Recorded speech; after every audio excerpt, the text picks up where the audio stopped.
sana sini. Bukan tangan. Kasih semangat. Mana suaranya?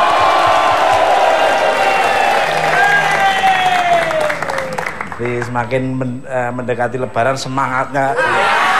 Ya, habis lebaran baru ditambah lagi semangat.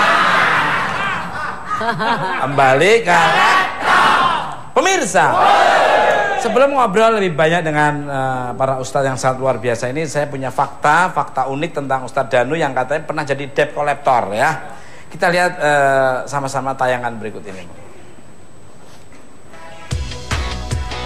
Siapa yang sangka kalau Ustadz Danu sebenarnya adalah seorang insinyur? Cita-cita sedari kecil menjadi insinyur dan gak pernah kepikiran sedikit pun untuk menjadi ustadz.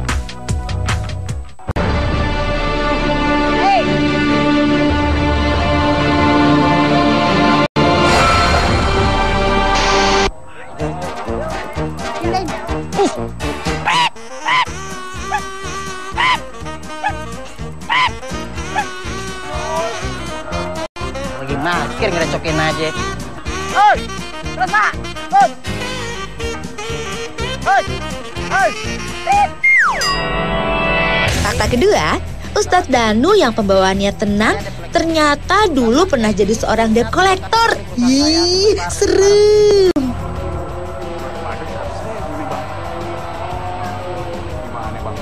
Biasa aja wajahnya.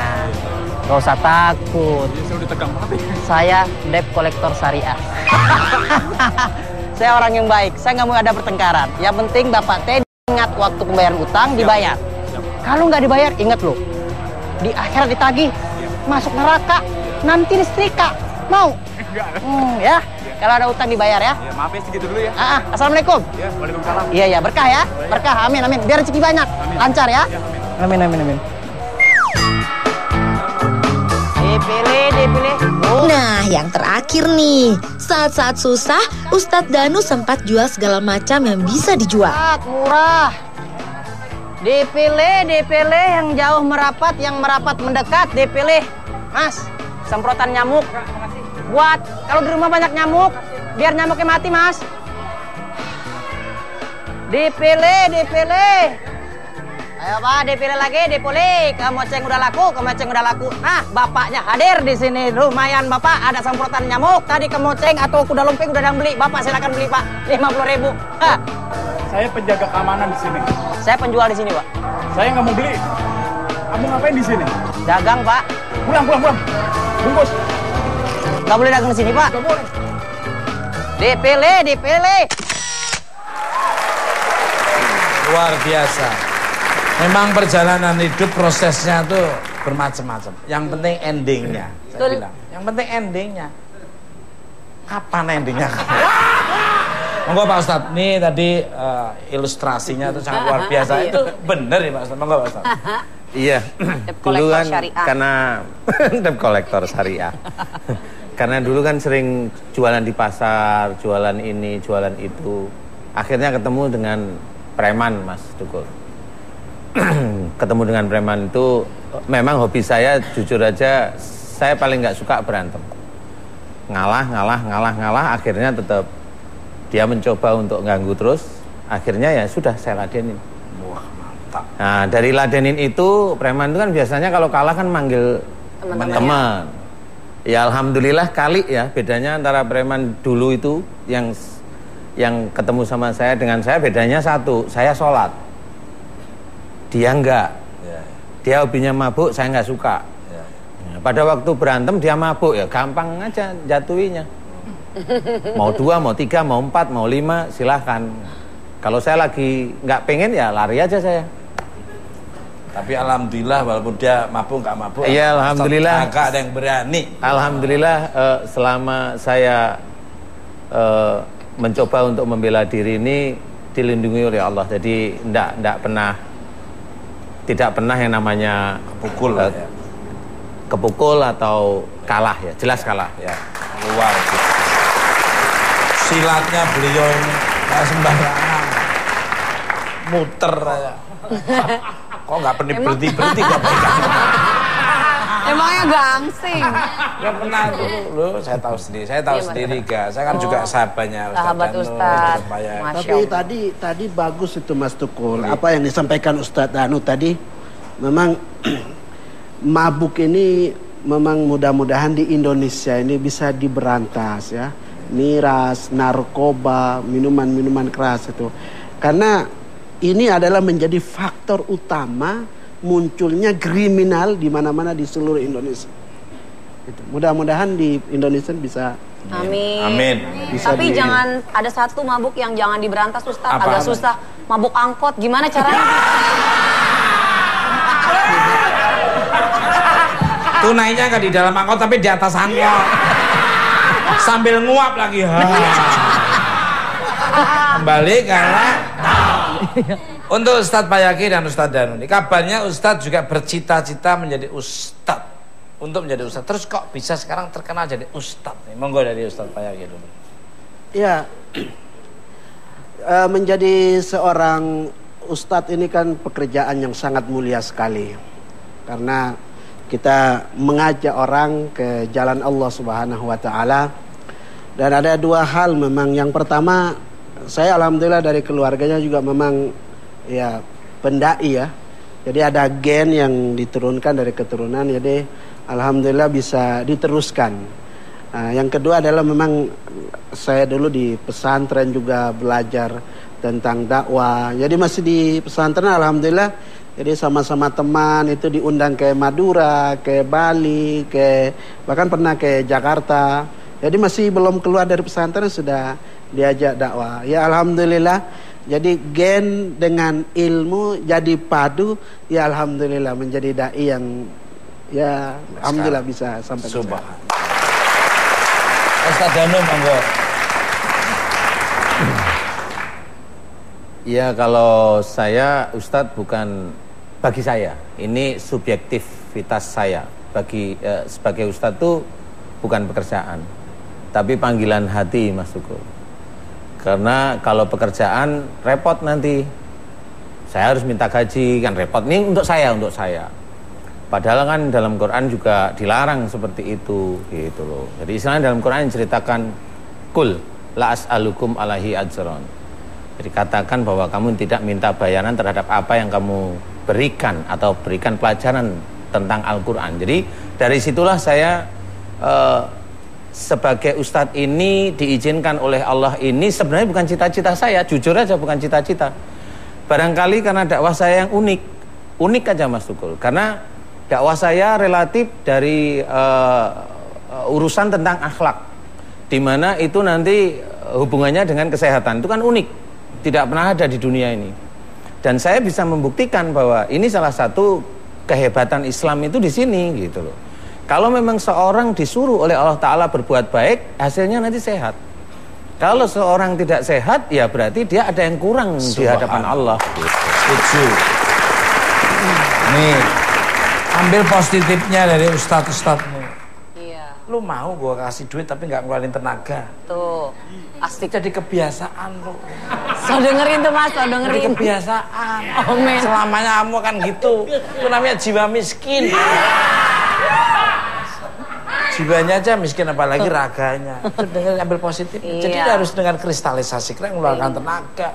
Lu tidur balik ngelek. Maunya duitnya datang. Maunya duitnya datang. Tenaga nggak pernah keluar. Mas. Keluar sedikit minta gede. Mas. Udah jangan gituin teman-teman Mas Tukul, biar gimana mereka kan setia. Apa enggak lebih baik kita mumpung ada Ustadz Danu, kita tanya teman kita yang di belakang itu sehat apa enggak? Ya Ustadznya yang itu Ustadz tuh ya. Itu kalau kayak gitu kenapa tuh Ustadz? Maunya menyendiri. Itu perkusinya diajak ngobrol. Kedua. Kenapa Ya, Mas? ya, mungkin baterainya lagi low. Harus di charger dulu. Mungkin bukan lithium baterainya. Apa Mas? Nekel. Galek. Nekel. Pemirsa, bintang tamu saya selanjutnya ada seorang ustadz yang dikenal dengan Ustadz Pantun. burung dara, burung merpati, terbang tinggi menari-nari. Saudara Tukul memang seksi tapi sayang bau terasi. Siapa sangka Ustadz yang satu ini pernah mengisi acara pernikahan dibayar dengan ucapan terima kasih. Langsung aja kita sebut Ustadz Taufikur Rahman.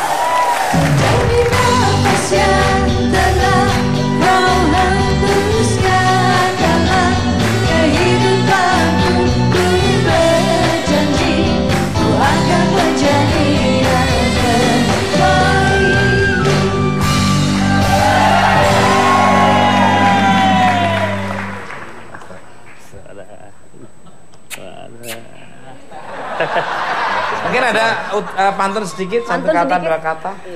Dari Medan langsung ke Salemba. Cakep. Bersama Nyonya ajak ke Mekah. Cakep. Ramadan telah tiba, mudah-mudahan rezekinya makin tambah barokah. Cepat sekali ya. Yang spesial banget, luar biasa. Alhamdulillah. Minum, maaf, minum. Mau minum apa Ustadz? Kolang-kaling yang tadi. Betul dong. Minuman tadi. Jadi Ramadan ini bulan barokah. Iya. Di luar Ramadan kita nggak berani makan biji salak. Begitu Ramadan lembek semuanya. Ustadz, maaf. Itu namanya kolak biji. Biji salak.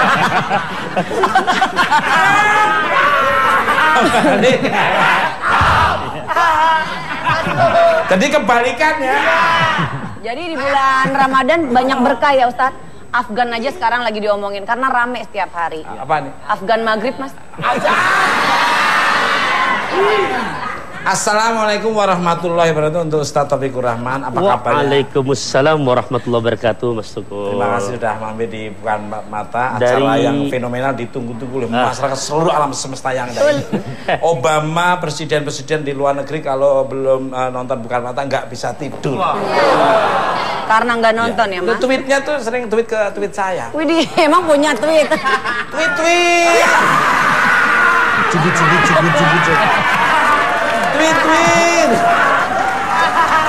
Apa? Tweet, mah kereta Thomas. Kayak kereta api. Kereta Thomas. Kita akan lagi membahas tentang di balik panggung sang Ustadz. Nah, Ustadz Taufikur Rahman ini lahir dari orang tua yang bukan pendakwah, terus punya bakat berdakwah. Dari mana Ustadz? Moga Ustadz. Ya, Bapak Ibu bukan termasuk orang yang pandai bicara.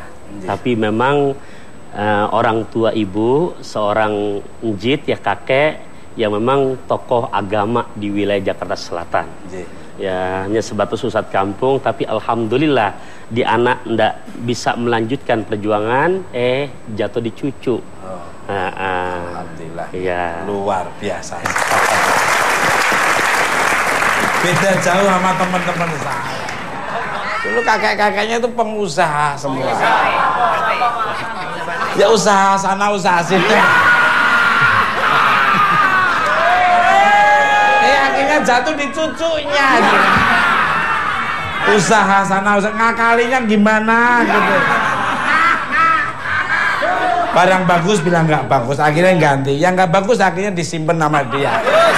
Ternyata yang nggak bagus itu tetap bagus Mas ya. Tanya apa ya?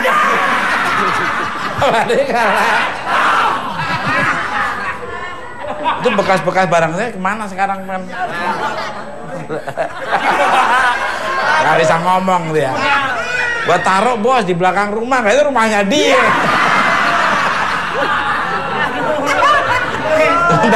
Untuk Ustadz Taufikur Rahman ya. Dari indera penciuman saya, loh, emang saya anjing pelacak apa?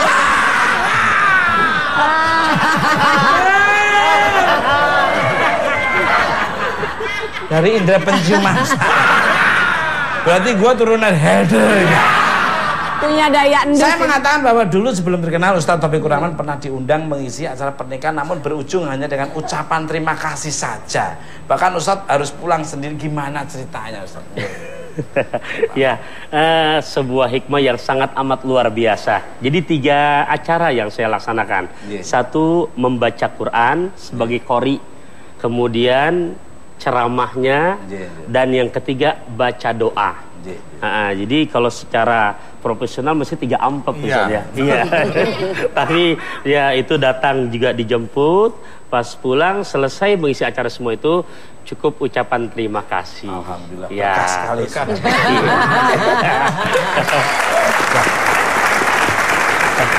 Perjalanannya bukan hanya Ustadz, saya pun juga pernah kayak gitu.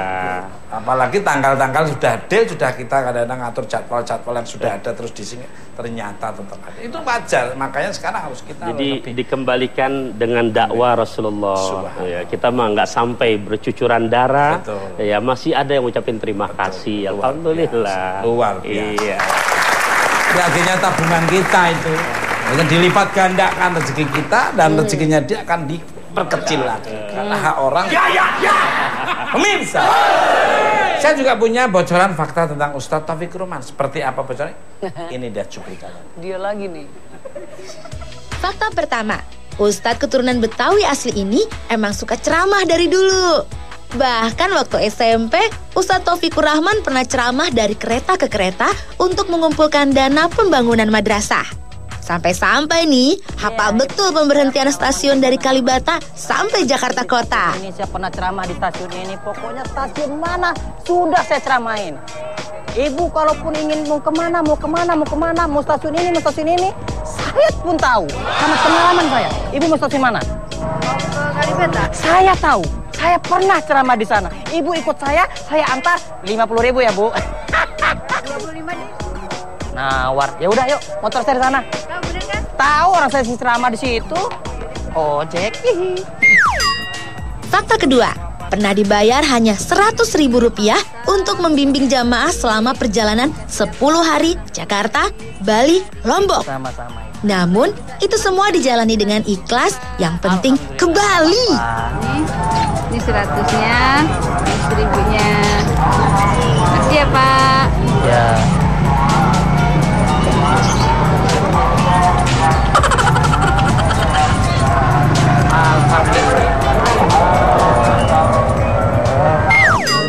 Dan yang terakhir, sebelum menjadi pendakwah, Ustadz Taufikur Rahman sempat menjadi guru ngaji di masjid dengan bayaran yang tidak menentu untuk menambah ongkos kuliah. Ustadz, alhamdulillah nih, aneh ada sedekah, aneh ada rezeki sedikit. Alhamdulillah. Tapi nggak seberapa, ini juga duitnya recehan Pak Ustadz. Hah? Ini juga duitnya recehan nih. Iya, mohon diterima Pak Ustadz.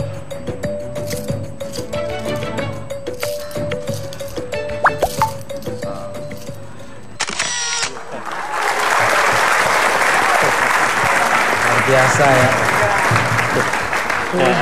Gimana betul? Bener gak itu? Itu semua realita yang saya jalani.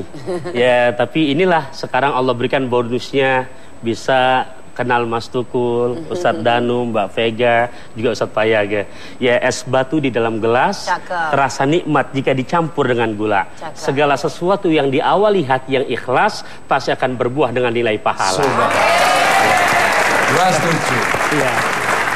Jadi kalau kita tuh berbuat baik, kita itu memberi sesuatu, jangan pernah pamrih, karena pamrihnya nggak kesampaian, kamu kecewa. Jadi ikhlaskan, pasrahkan pada Allah Subhanahu wa Ta'ala. Jadi lu kerja di tempat gue nggak usah pamrih harus minta gaji ya, udah terserah aja digaji alhamdulillah, nggak kamu tunggu aja. Istrinya makan apa dong, Mas? Nggak pulang-pulang. Baik. Luar biasa sekali pemirsa, dimanapun Anda berada, di rumah maupun studio. Kayaknya kita cepet sekali ya, karena iklannya tuh lebih banyak daripada segmennya. Makanya jangan kemana-mana, tetap di Bukan Mak.